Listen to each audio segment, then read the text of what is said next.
I'm personally really excited that testing requirements to re-enter the US have been lifted, but there are still some people around the world who are waiting for vaccines. With App in the Air, you can upload all of your health documents to the app, and from now until the end of June, they will donate a vaccine to someone in need for every vaccine certificate uploaded to the app. Check out App in the Air and get 20% off of your next flight when you book directly through the app by using the code Geobreeze at checkout. Thank you to App in the Air for partnering with this episode of the Geobreeze Travel Podcast.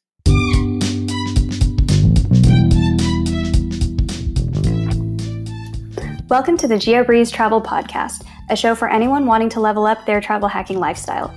I'm your host, Julia Menez. I'm a travel hacker, coach, speaker, Filipino-American ENTJ who loves solid travel gear and using shortcuts on spreadsheets. On this show, I'm on a mission to bring you travel hackers from all walks of life to help you level up your travel hacking game. We dive into credit cards, miles, points, strategy, mindset, and the secrets behind how to travel the world for next to no cost. So, let's get hacking.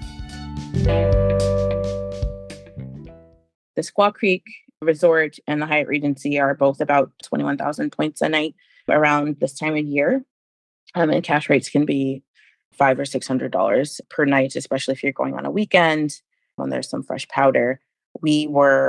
Last year, we didn't book that far in advance, but this year we knew people were starting to do more, travel more, and we booked pretty far in advance. So this year we got a cash rate of about $180, which was very low. Closer to the date, the rates went up back to about $500, $600. We chose to stay at the Hyatt Regency as opposed to Squaw Creek, which, has ski in, ski out privileges, just because we're pretty novice skiers. And also we're teaching our daughter how to ski. She's 4 now. So this was our second time taking lessons. And there's a small resort that's just up the hill from the Hyatt Regency, and they have shuttle up there. So it's pretty easy to get to. Hey there, points people. You just heard a clip from Lauren Rabsatt from This Is How We Do Trips. Lauren is a 30-something analytics consultant, wife, and mom of 2 kids under 5. She is committed to making her money work for her so that her family can see the world without breaking the bank. In this episode, Lauren and I discuss how she and her family took a fantastic skiing vacation to Lake Tahoe on points. And in case you've never looked at prices for Lake Tahoe hotels, they are expensive. While it might seem weird to have an episode about ski trips in June, it's actually a great time to start looking at award availability for different ski resorts you would like to visit. Many of the most sought-after ski resorts are Hyatt properties, such as Park Hyatt Beaver Creek, Hyatt Centric Park City, Grand Hyatt Vail, and Hyatt Residence Club Lake Tahoe. If you're interested in staying at a Hyatt ski resort, check out the World of Hyatt card, which earns you a Category 1 through 4 free night certificate that you can use at hotels such as the Hyatt Place Keystone. Remember, never ever apply for cards through Google. Always use a friend or creator's referral or affiliate links.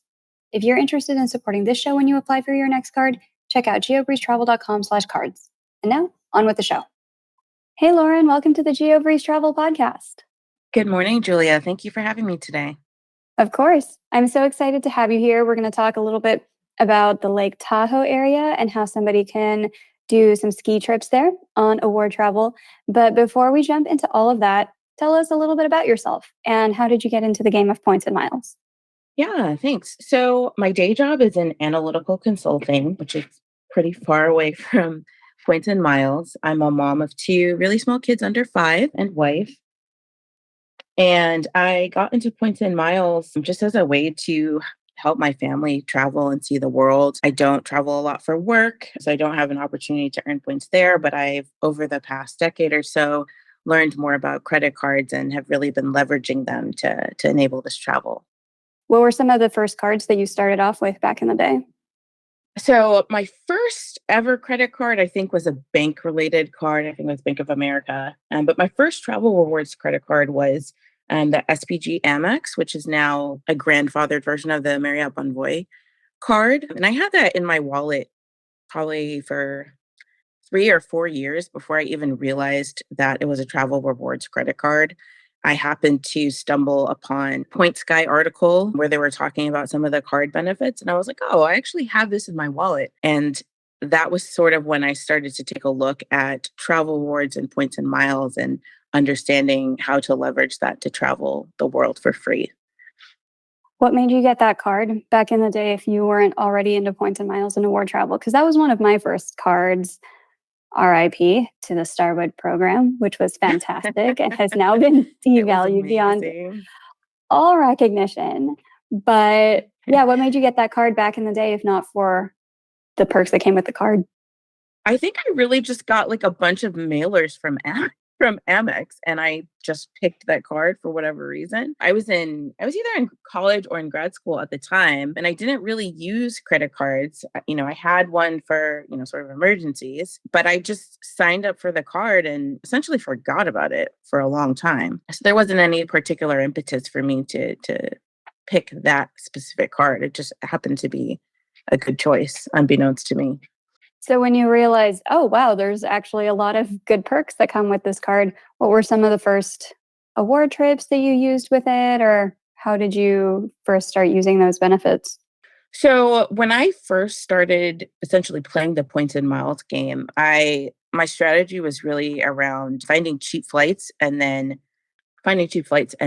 booking hotels for free because I wasn't earning a ton of points. And so I didn't really have enough where I could cover a flight and hotel most of the time. And I was still, sort of fresh out of school and not spending as much. So a lot of mine were just local trips to see friends around the United States. There's not anything in particular that really stands out to me from the early days as being a particularly good redemption, and not to age myself, but it's been about, you know, 10 or 12 years since I started using that card. So I can't say that I remember anything in particular about those early days. At what point did you start getting more into the points game where you realized, oh, I can use these points for different hotel stays? And that kind of opened the door up into more cards. How did you start getting deeper and deeper into the game of points and miles?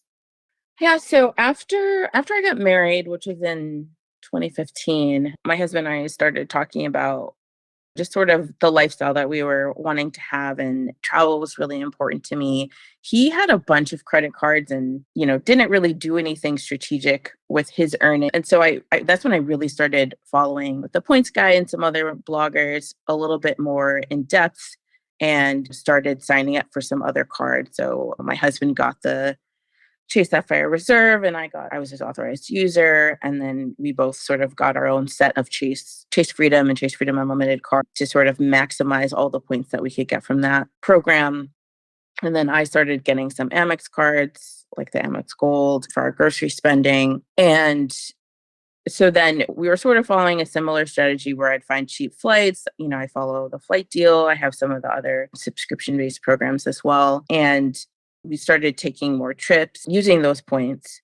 And, we were able to go shortly after we got married, we were able to take a nice trip to India and Dubai. And we got the flight on an amazing flight deal for, I think it was $400 round trip for our Dubai flight.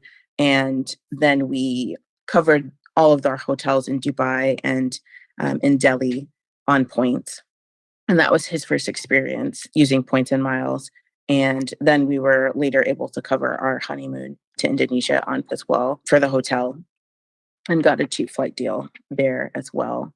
So that sort of kicked it off for us. And then, we've, strategically just been slowly adding more cards. We're not, I think, as aggressive as some folks involved in this area where we don't get as many cards per year just because we don't have a lot of spending that can go on it in terms of like large purchases. Sometimes we'll ask family to help us meet the sign up bonuses when they have large purchases coming up. So we take a little bit slower approach to earning our miles, but we also both work, 9 to 5 jobs. And my husband, unfortunately, doesn't have a lot of PTO. So it works for us at the rate that we're accruing new credit cards and burning our miles and points. Yeah, that makes sense. There's lots of different ways to approach the hobby. I know a lot of us are opening 4 or more cards a year, and not everybody has to do that. You can just open 1 or 2 each year, get a new sign up bonus, and be good to go from there. What are some of the more recent cards that you've opened? So most recently, I this is, my second time opening a Southwest Rapid Rewards personal card. So I opened the priority card when they offered the bonus promotion, like in December of last year. So I applied right before that. And then, I've been slowly pursuing the Southwest Companion Pass. I'm about 2,000 points shy, so we're almost there. So we're looking to utilize that, for this year and 2023. So that's been my most recent sign up bonus. And then last year we opened a Hyatt credit card, and that is part of what prompted us to pursue Hyatt Globalist status last year for travel. How did you get Globalist? Did you do the promo at the beginning of 2021 with like the 2X nights, or did you just stay at a lot of Hyatts? What was kind of your strategy to get Globalist? Yeah, so we took advantage of the bonus journeys promotion early in 2021. We did have to do some mattress runs still to meet that. So we have a local Hyatt that is pretty cheap on cash where we did a little staycation so we could use the pool. And then we took our first trip to Lake Tahoe last year. And so to sort of build in some extra nights, and because our kids were really little at the time, or even littler than they are now, we broke up that trip where we stopped. We took a road trip. We stopped on our way there in Sacramento and stayed at a smaller hotel that had a cheap cash rate, and then traveled on to Tahoe, covered that with some points, and then returned on our way back, stopped again at the same hotel, and then came home. And with the bonus journeys promo that they had last year, which was amazing, plus a credit card, we were able to hit the 30 nights that were required in 2021 to get globalist status. Are you going to try to renew it in 2022 since the requirement's back up to 60 nights? We initially weren't going to, but because of the number of stays that we have, I think it might be feasible for us to hit it again this year. We had an unexpected long trip in March where we went to Mexico City and we covered with Hyatt points, and that was 7 nights that we hadn't been anticipating. And we have some travel planned for later this year where, again, we're staying pretty much at Hyatt exclusively just because we want to take advantage of those globalist benefits while we have it. We're not right now, the numbers aren't going to hit 60. We'll see what other promotions come up with Hyatt. And if it's feasible for our financial situation, we might go ahead and do some mattress runs to get there. Sounds good. So during your bonus journeys promo in 2021, you mentioned that you guys went to Lake Tahoe. Tell us a little bit more about Lake Tahoe, and if somebody wanted to travel there using points and miles, what are some of the different options for how to get to Lake Tahoe and where to stay? Because it can be a pretty expensive area. So last year, obviously, was a totally different situation. People weren't traveling as much. So there was pretty much wide open availability at both the Hyatt hotels in the area. So what's available is the Lake Tahoe, Hyatt Regency Lake Tahoe Resort and Spa. And then there's also the resort at Squaw Creek. And I think they also have a residence club there as well, but I haven't looked into that one as much. It's a category 7, so a little bit pricier on points. But the Squaw Creek Resort and the Hyatt Regency are both about 21,000 points a night around this time of year. And cash rates can be $500 or $600 per night, especially if you're going on a weekend when there's some fresh powder. Last year, we didn't book that far in advance, but this year we knew, people were starting to do more, travel more, and we booked pretty far in advance. So this year we got a cash rate of about $180, which was very low. Closer to the date, the rates went up back to about $500, $600. We chose to stay at the Hyatt Regency as opposed to Squaw Creek, which has ski in, ski out privileges, just because we're pretty novice skiers. And also we're teaching our daughter how to ski. She's 4. And so this is our second time taking lessons. And there's a small resort that's just up the hill from the Hyatt Regency. And they have a shuttle up there. So it's pretty easy to get to. And we are also on a multi-generational trip with our family at that time. And so we were trying to be cognizant of their finances as well. So that's why we chose to stay at the Hyatt Regency. And also it's right on the lake. It's beautiful. Though I don't know if you've ever seen Lake Tahoe, but the water is pristine. Like it's so clear. You can see all the way to the bottom, like even if you're out on the lake. It's just a beautiful, beautiful place. And we were going on weekdays. So I figured I would, try and take an opportunity to book a standard room there and hopefully get upgraded with our globalist status. And that ended up working out for us. We drive to Lake Tahoe because we're located in the Bay Area. My parents are in Southern California. They chose to drive, but they could have also flown into Reno Airport, which is a pretty quick drive, like less than an hour away from that Hyatt Regency location. There are a number of other Points hotels. I know Marriott has some properties in Lake Tahoe and North Lake Tahoe as well. I don't dabble as much in other hotel loyalty programs just because we don't travel that much, and most of our currency transfers to either Hyatt or to Marriott. So that's what we focus on. But the strategy that we had for this particular trip, again, was that we would travel sort of on non-peak days, arriving on a Sunday and leaving on a Wednesday, so that there wouldn't be as much demand for upgrades and hopefully fewer folks getting globalist upgrades. They have a great VIP concierge program, and they reach out to you ahead of time to check in and see if there's anything that they need from you. And I took that opportunity to message them back and just explain that we're traveling with our grandparents and that we would be taking one of our kids skiing, but my parents would be watching our younger kid, and it would be great if we had more room, and ask for a specific upgrade. And they at the time said that they couldn't promise anything, but if they had the availability, they would be able to grant the upgrade that we were requesting, which was to a premium suite, which wasn't included as part of our globalist upgrades. And it just happened to work out, and we were able to stay in their cottages. They have about 12 or 15 cottages that are like directly on the lake. And we had a ton of space, a 2-bedroom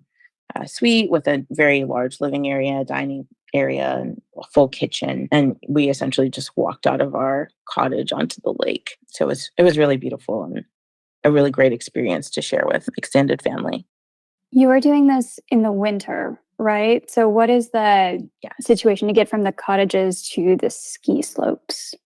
Yes. So when you're staying in the cottages, you'll either need to walk to the main property, which they have like a footbridge over like a major road that you can cross over to the hotel, and then you can take the shuttle up there, or you can drive. We just drove because the ski resort at the time, they prefer that you keep as much of your belongings in your own vehicle or like at home essentially as you can. So we just chose to drive. It's about a mile's drive from the Hyatt Regency. It's called Diamond Peak Ski Resort, and it has an awesome view of Lake Tahoe as well. If you ski like the blue and black slopes. And so it's a really quick trip up the hill. For us, it was convenient because when our daughter was done with her lessons, my dad could come pick her up really easily and take her back. And my husband and I continue on with our day of skiing and snowboarding.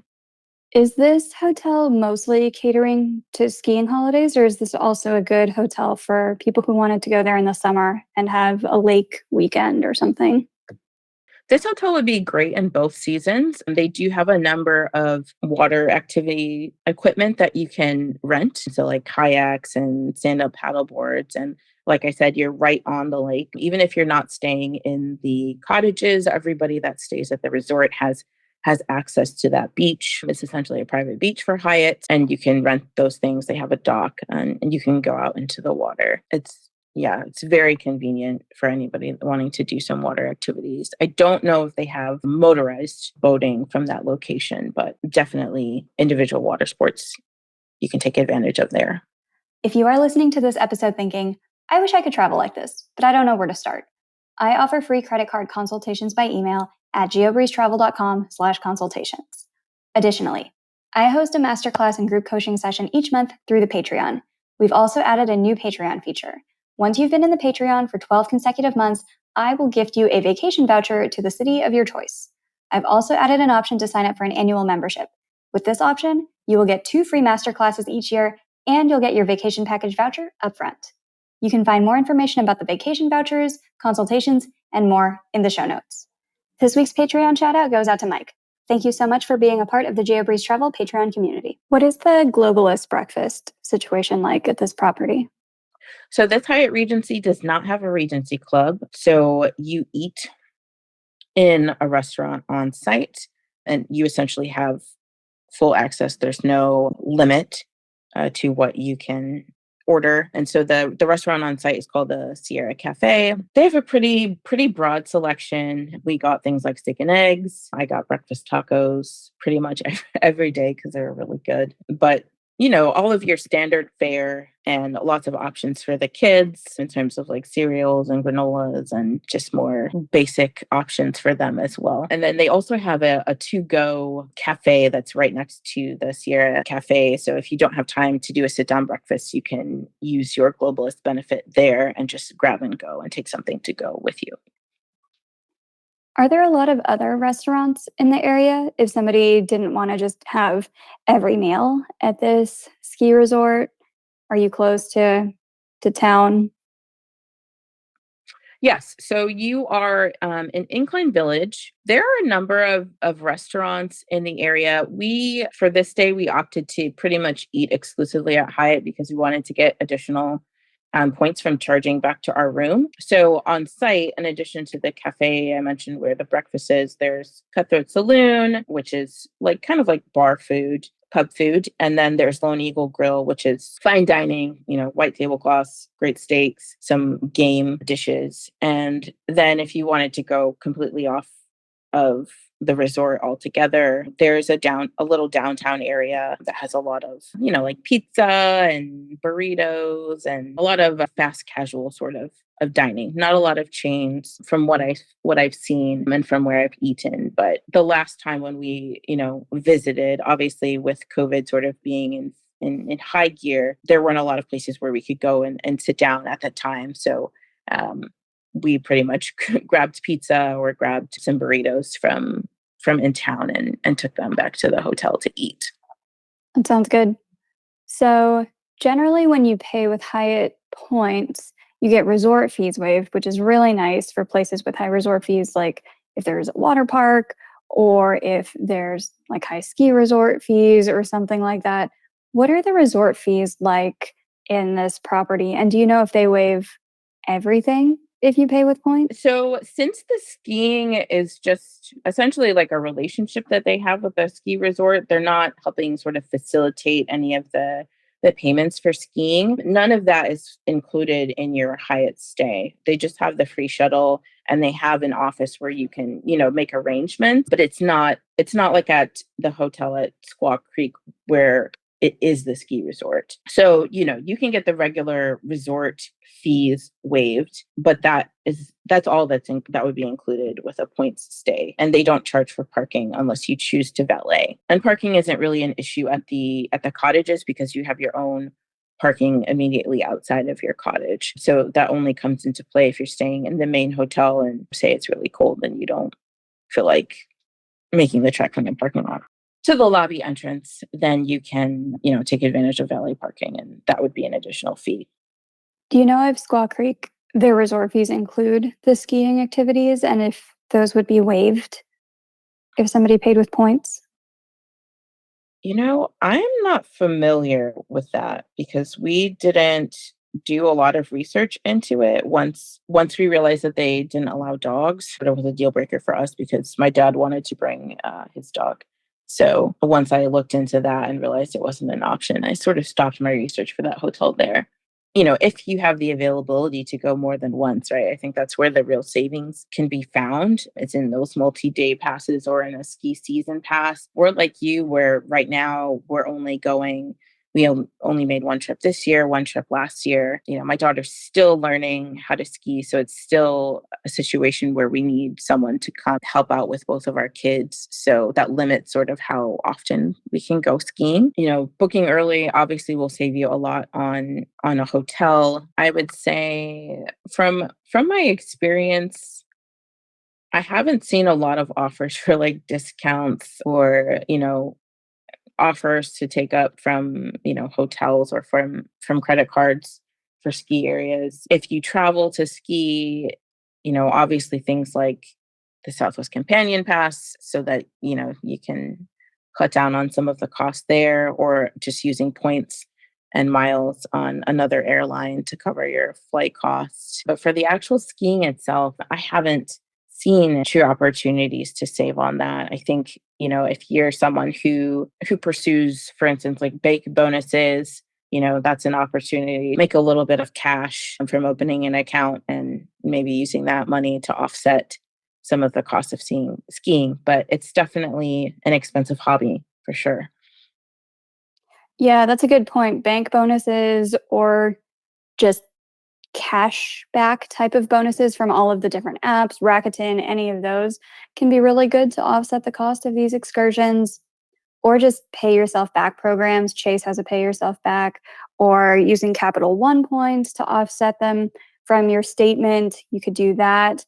Sometimes you can book through different travel agents who might have discounts. You might be able to also, one, get a big sign up bonus if you're just buying icon passes or something before the season where you're like, well, we've got to buy 4 or 5 of these for our family anyway. That's a good way towards meeting the sign up bonus on a new card. Or sometimes, I don't know if they do this with ski resorts, but I know for theme parks and stuff, you can actually sometimes finance the charges on it and split it between 2 different credit cards. If you were to supposedly get the Chase Freedom Flex and then the Chase Freedom Limited, each of those is only $500. And so if you're buying multiple ski passes, you might need to split that across multiple cards. And if you're getting a sign up bonus, it could possibly be worth the extra financing charge to say, hey, I'd like to do a down payment on this card, and then I'd like to pay the rest of the balance on another card. So you can sometimes negotiate with different travel agents that way in order to save some money too. So lots of different ways to do it, from just getting cashback bonuses from bank bonuses or something, statement credit offsets. You can do travel agent tricks to get sign up bonuses on these. So those are some different ways that you could offset some ski passes with points and miles as well. Do you buy yours just directly from the resort once you get there? Or I know I've seen grocery stores in Colorado that sometimes offer discounted passes. Where do you buy yours? So we buy our passes directly from a Diamond Peak. For We've been taking private lessons. My husband decided he wanted to switch from skiing to snowboarding this year. And then for kids lessons for a certain age, they require them to be private lessons as well. So in order to book that, they require you to call in. And so it's just easier for me to manage all of that in one transaction. Do you have your own gear or do you rent gear? We rent gear, and so they offer rental packages, and it's nice because they will let you take all of your gear. If you're skiing for multiple days, they'll let you take your gear back to your hotel or resort with you instead of checking it in and out every day. So that saves some time.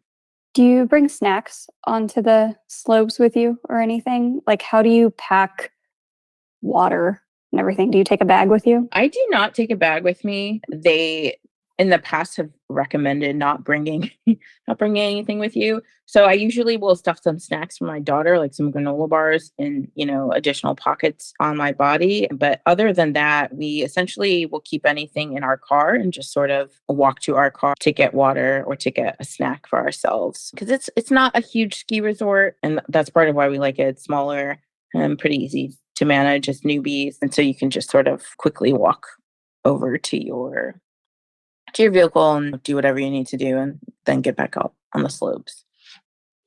That's nice. I've been to a couple of Colorado ones where, first of all, I suck at walking in ski boots. It was the hardest thing ever. I walked down some stairs in ski boots, was pretty sure that was how I was going to die because I'm like, I just can't figure out how to walk in ski boots. Snowboarding ones were a lot better.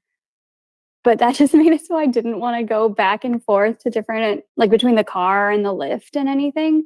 So Yeah. what I see a lot of people do in Colorado is they'll actually just have like either all their pockets stuffed with snacks and stuff, like you mentioned, have like a small messenger bag that they have strapped around themselves, or what's very popular, and it seems like a very Colorado thing, people actually have those Camelback backpacks that they have on where they just have like the tube that's strapped to their shoulder. and they can take that and suck on a little bit of water so that you're not so dehydrated on these slopes because you are at high altitude doing athletic activity. If you're like me and you've skied 2 or 3 times in your life, then you're just expelling more energy because you're just freaking out at every moment, being like, what is going on? And like oxygen is leaving your body, calories are leaving your body. So having a couple liters of water just strapped to you in a backpack can actually be really, really nice. And we won't even talk about how inconvenient it is to use the bathroom if you need to do that while you're a woman on a ski slope. I don't know how people do this. I don't ski enough or snowboard enough to figure out like all of those conveniences of how people do this. If you are an avid skier, which I think a lot of Points and Miles people are, send me a DM of how you handle all of these logistics. But yeah, bringing a Camelback water backpack, bringing snacks onto the hill can be a lifesaver, especially if you're like me and you get hangry and frustrated while trying to go down a hill. I don't know if anybody has seen the South Park episode where they say, if you want to go slow, make a pizza. And if you want to go fast, do French fries. And if you French fry when you want a pizza, you're going to have a bad time. And that was me. Or I just pizzaed down the entire hill. Fun times. Any other tips for doing ski vacations, especially with small children in tow?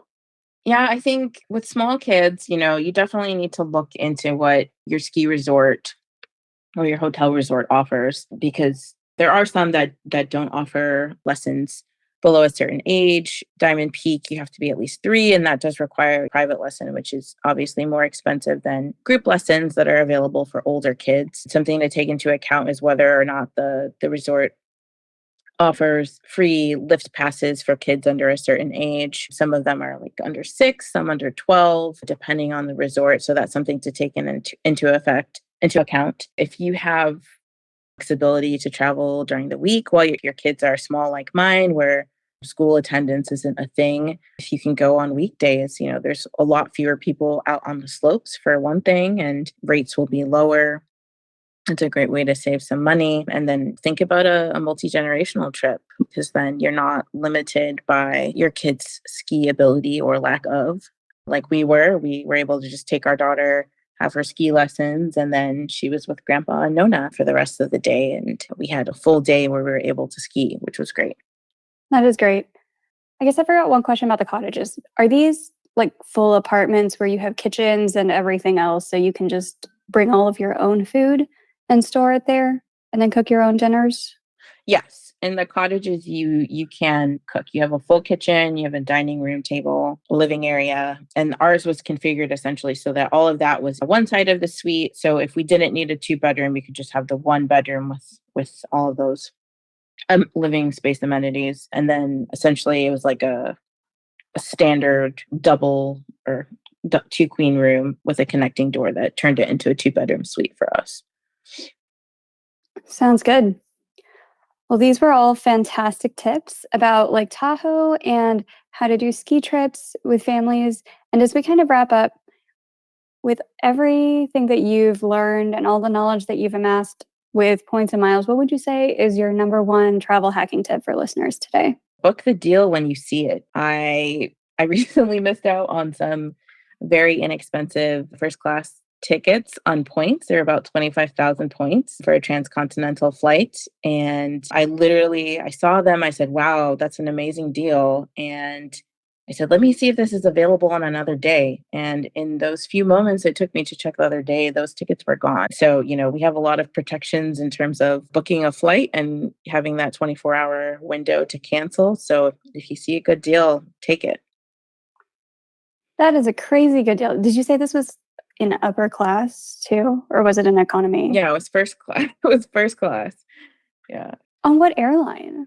It would have been a United flight, and it was through Avianca Life Miles that I saw the availability. That is a crazy good deal because normally, roughly, it'll take about twice that to travel across the US one way per person, 50 or 60,000 points if you're looking at United or American Airlines. JetBlue Mint is ridiculous. Best way to do that one is if you have the Amex Business Platinum, you get a 35% back rebate when you book with points.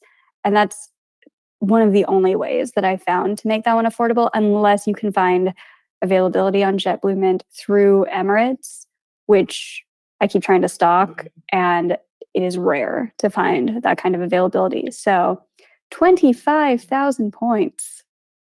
Yeah. Crazy. Kicking myself over that. Yeah. That was one way, right? Yeah, that was one way. Yeah, the only other way that I can think of to do it even cheaper is Turkish Miles and Smiles, where if you can find a United business class flight, you can go from anywhere to anywhere in the US. So you could technically find it from New York to Hawaii if you wanted to, and it would be 25,000 points in business class round trip, or 12,500 one way. But that availability disappears as soon as it appears. It's okay to find the economy flights that are 7,500 points one way anywhere in the US, even East Coast to Hawaii or Alaska. And technically the business class exists. I think it's one of those urban myths. People say they've done it. I've never been able to find it. And I searched often for that type of availability. So if you ever do find those types of rewards, people just jump on it. Jump on it now, cancel it later. If you're like, hey, spouse, are we busy on these days? If so, then cancel the flight. But yeah, just jump on it when you see it. Awesome advice. Speaking of great advice, can you give a shout out to somebody else that listeners should follow for fantastic points and miles tips? Sure. Yeah. So an account that I recently found, it's a family that also travels on points, is Hassan on Holiday. And they've been making some pretty funny reels and sharing good advice. So check them out. Perfect. And where can we find you on the internet? So on Instagram and Facebook, you can find me at This Is How We Do Trips. And on Twitter, I'm on How We Do Trips. I'm just getting into Twitter again, but most of my content is on Instagram. Fantastic. Well, thank you again, Lauren, so much for coming onto the show today and telling us about Lake Tahoe and different ski trips.